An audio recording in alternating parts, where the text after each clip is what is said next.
Hello, my name is Stacey Brook and I am the founder and chief advisor at College Essay Advisors. Today I'm going to tell you everything you need to know about preschool admissions in New York City. If you're interested in pursuing a private school education for a tiny tot in New York City, buckle up, get ready for the journey. The private preschool admissions process, believe it or not, fairly closely represents the college admissions process. And you should treat the process similarly. Be mindful of deadlines, be thorough in your research, be meticulous in your proofreading.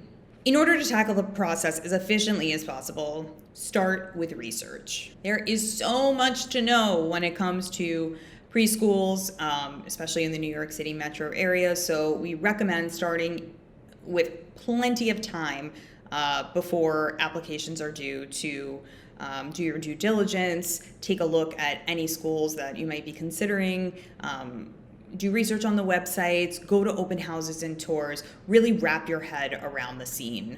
Some questions to consider as you begin the process. What is most important to you when it comes to location, cost, teaching style, specialized programs? What schedule will work best for you and your family? Are there any after-school programs to help facilitate your schedules? Are you looking for an ongoing program in which your child graduates from preschool to elementary school, middle school, and beyond? Or are you open to the idea of an independent preschool? Does a school's teaching philosophy align with your family values? Does your child require any special accommodations? And are the preschools you're looking at specifically, equipped to offer that support?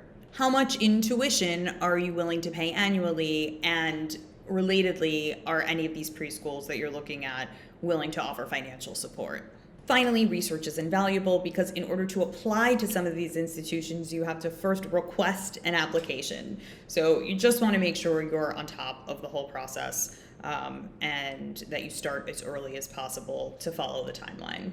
If you are new to this process or this concept, it might be helpful for you to have a better understanding of the teaching philosophies or some popular teaching philosophies of preschools. The Montessori method focuses more on soft skills and encouraging a child to learn through play.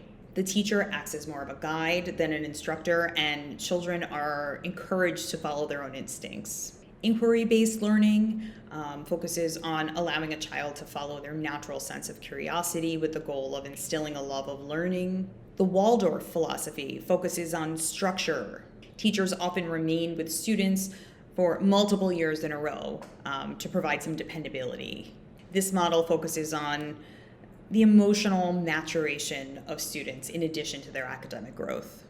In Reggio Emilia, teachers act as guides through student-driven projects. Students get to follow their inclinations and interests, and there's an emphasis on creativity and artistic expression. And in Bank Street programs, children are encouraged to learn from the world around them. This philosophy doesn't rely on structure, but instead emphasizes active play and imagination. Now we come to play dates. Some preschools will invite a family to come in for a 20 to 30 minute play date. They're hoping to observe firsthand how your child interacts with others. How do they follow instructions? How do they transition between activities? These are all things administrators and teachers are hoping to observe in these sessions. At some schools, parents are allowed to spectate, at others they're not. And there truly is no way to prepare for these per se.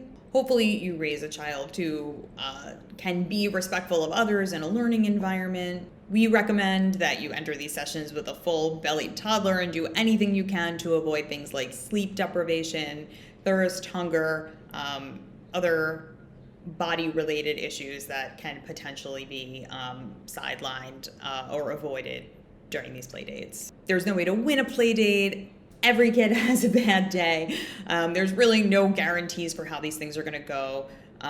We just kind of recommend that you try to plan for as much as you can, give your child the best possible chance of being in a good and friendly mood the day they show up there. But with some of this stuff, it's just the luck of how the day goes. Something you do have a little more control over, however, are the written components of the application. We recommend keeping a journal of your child's achievements, of special moments that you've had bonding together, of experiences that might exemplify or be representative of your child's personality. This will just be helpful to come back to later when you're trying to answer some of these questions. So it's just never a bad idea to keep a journal and start tracking things now. You should also be prepared to answer some hyper-specific questions, like please describe your child's speech and language development. Or if we were to walk into a classroom, how would we know which child was yours?